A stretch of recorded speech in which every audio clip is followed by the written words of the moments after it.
Baiklah, selanjutnya sambutan kedua. Ya, selanjutnya kami persilahkan kepada Dirjen Kerjasama ASEAN Kementerian Luar Negeri, His Excellency Mr. Jose Tavares, untuk memberikan sambutannya sekaligus membuka acara ASEAN Food Presentation oleh BKR Academy bersama Direktorat Jenderal Kerjasama ASEAN Kementerian Luar Negeri. Silakan Bapak Jose Tavares. Monggo Pak.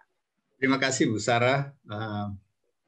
Let me start with English because yes, sure, yeah. Our colleagues from ASEAN, permanent representatives, as well as ambassadors.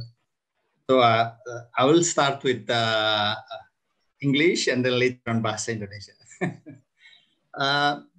Ibu Sarah Mariati, Director of the Business Kuliner Perumahan. I'm sorry, Business Kuliner Rumahan. Home Culiner Business Academy. So thank you very much, Ibu Sarah. Pak Titu Loho, Chairman of the Business Kuliner Rumahan Academy.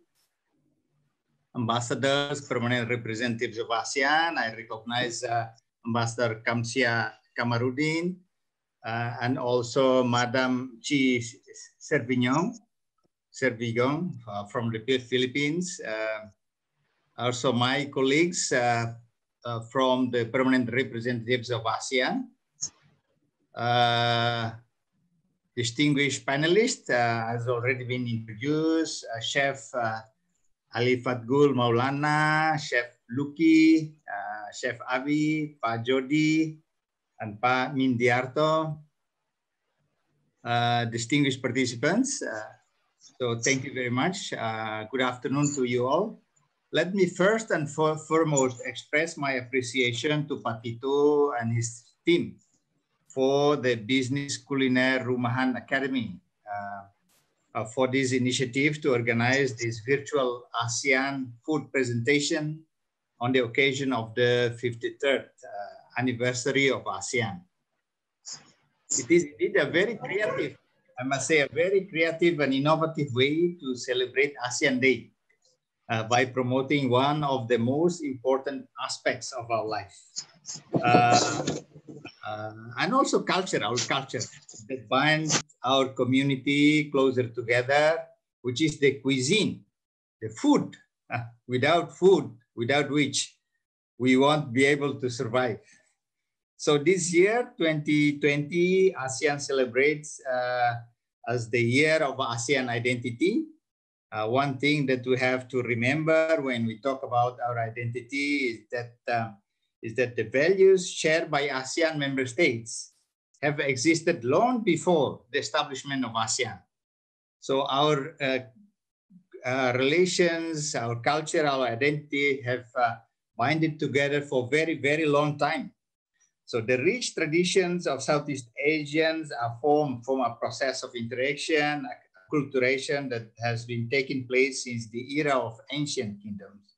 Southeast Asia has also been receptive to foreign cultures such as those from China, India, Middle East, and Europe.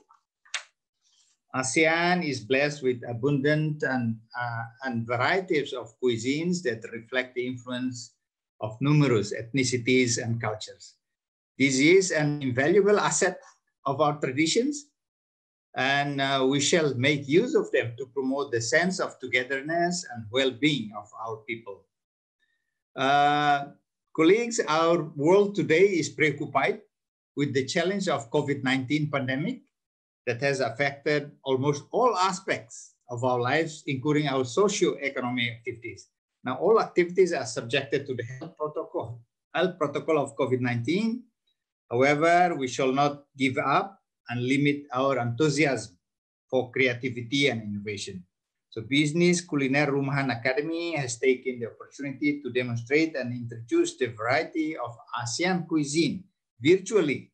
This activity will no doubt help to promote ASEAN awareness through the knowledge of cuisines, as well as to stimulate innovation from the culinary business sector. And it is a really good thing for the Academy to do this, to conduct this activity, as it will promote our togetherness, and we know better each other, as well as enhance the business of of people throughout Southeast Asian region. I will be speaking a little bit of Bahasa Indonesia as my colleagues are asking what is the difference between ambassadors from the permanent representatives and other ambassadors. So allow me to do that. Bapak Ibu sekalian, tanggal 8 kemarin itu kita merayakan 53 tahun ASEAN. Dibentuk berdasarkan deklarasi Bangkok tanggal 8 Agustus yang lalu. 8 Agustus tahun 1967. Kita tahu bahwa Taripat itu menyebutkan bahwa pada saat dibentuknya ASEAN ini, negara-negara anggota ASEAN ini kan sebenarnya saling bermusuhan pada saat itu. Kita tahulah ada macam-macam perselisihan, ada peperangan di antara kita juga.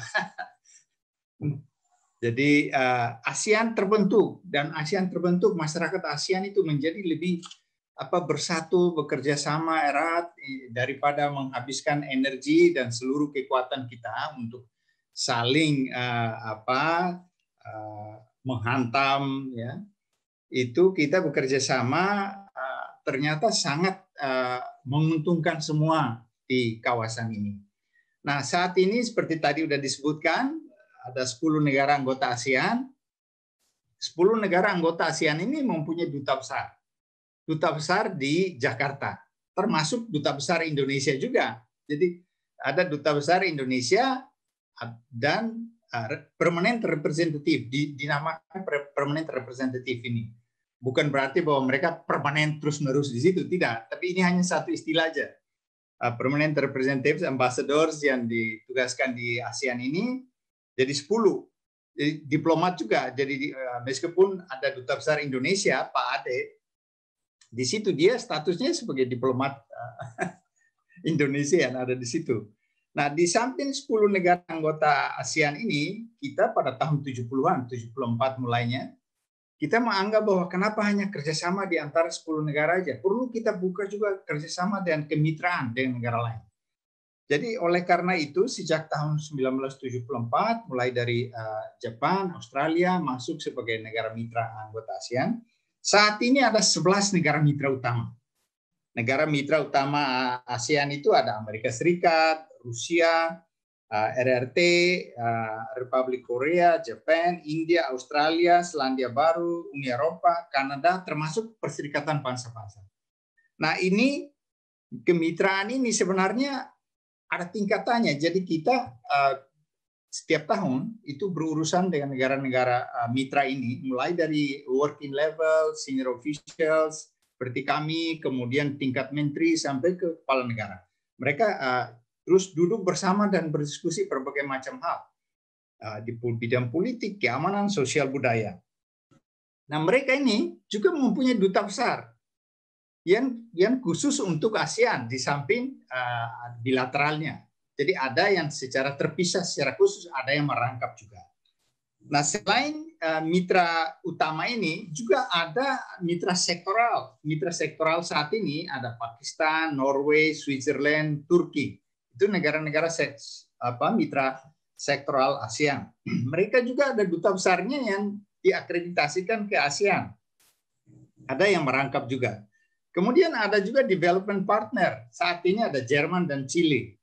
Dan mereka juga mempunyai duta besar yang diakreditasikan ke ASEAN. Di samping itu, negara-negara mitra lainnya yang tidak ada hubungan kemitraan, itu juga mereka duta besarnya di Jakarta diakreditasikan untuk mengikuti perkembangan di ASEAN. Jumlahnya adalah sekitar 95 duta besar.